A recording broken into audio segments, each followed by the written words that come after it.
Perkenalkan, nama saya Ja'far Sodik Absen 17. Saya Fardian Maidika Sani Absen 14. Saya Dapar Danang Putra Absen 9.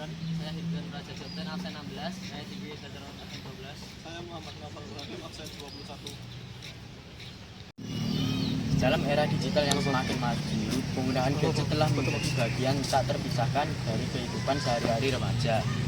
Gadget seperti smartphone, tablet, dan laptop telah mengubah cara remaja berkomunikasi, belajar, dan mengakses informasi.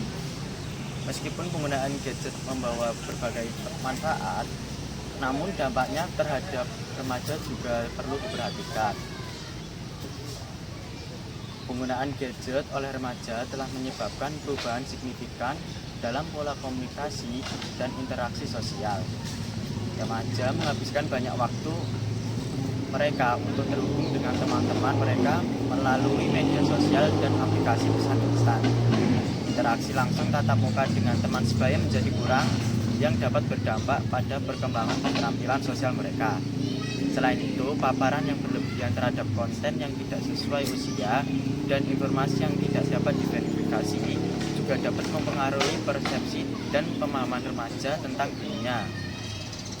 Penggunaan gadget yang berlebihan juga dapat mempengaruhi kinerja akademik remaja. Terlalu banyak waktu yang dihabiskan untuk bermain game, menonton video, atau menggunakan aplikasi hiburan lainnya dapat mengganggu konsentrasi dan motivasi belajar bagi remaja. Mungkin cenderung menunda-nunda tugas sekolah atau mengalami kesulitan dalam membagi waktu antara tugas sekolah dan penggunaan gadget mereka.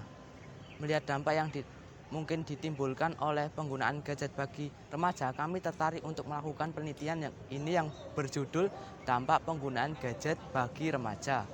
Penelitian ini akan membantu kita memahami secara menyeluruh dampak penggunaan terhadap gadget bagi remaja, sudut pandang dan kinerja akademik remaja dan para orang tua di dalamnya. Rumusan masalah. Jadi rumusan masalah ini dapat dijabarkan menjadi dua, yaitu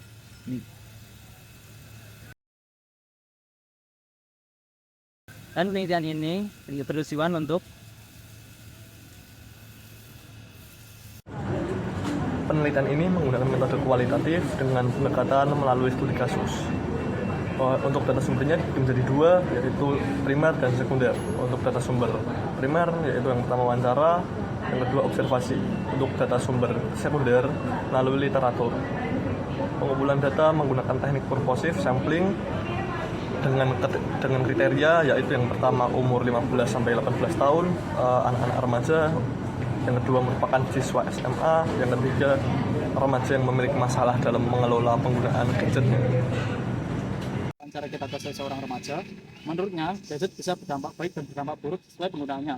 Dampak baiknya yaitu kita bisa memiliki informasi yang luas dan bisa meluas ilmu pengetahuan kita. Sebaliknya, dampak buruknya jika tidak dikontrol maka bisa menyebabkan kurangnya interaksi sosial karena lebih memilih memainkan gadgetnya setiap hari. Dampak buruk lainnya juga mengganggu kita dalam belajar, bisa membuat turunnya prestasi akademik karena tidak bisa mengatur waktu antara belajar dan waktunya bermain. Hubungan antara penggunaan gadget dengan kinerja akademik remaja, terutama dalam hal konsentrasi dan fokus belajar. Penggunaan gadget yang berlebihan dan kinerja akademik remaja yang menghabiskan banyak waktu untuk menggunakan gadget cenderung mengalami kesulitan dalam mempertahankan konsentrasi yang diperlukan saat belajar. Mereka sering terganggu oleh notifikasi dan godaan untuk menggunakan aplikasi hiburan pada gadget mereka. Dalam beberapa kasus remaja bahkan mengalami kesulitan untuk membagi waktu antara penggunaan gadget dan tugas sekolah mereka. Mungkin menunda-nunda tugas sekolah atau mengalami kesulitan dalam mengatur prioritas. Hal ini berdampak negatif pada kinerja akademik mereka dan dapat mengurangi hasil yang optimal dalam hal prestasi akademik belajar mereka. Menurutnya juga pentingnya peran orang tua, pendidik, dan praktisi kesehatan dalam mengelola penggunaan gadget remaja.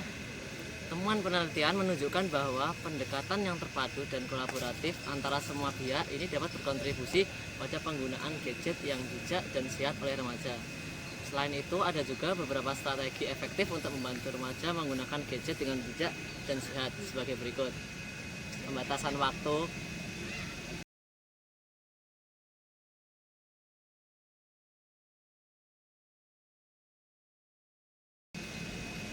dan pembuatan aturan keluarga.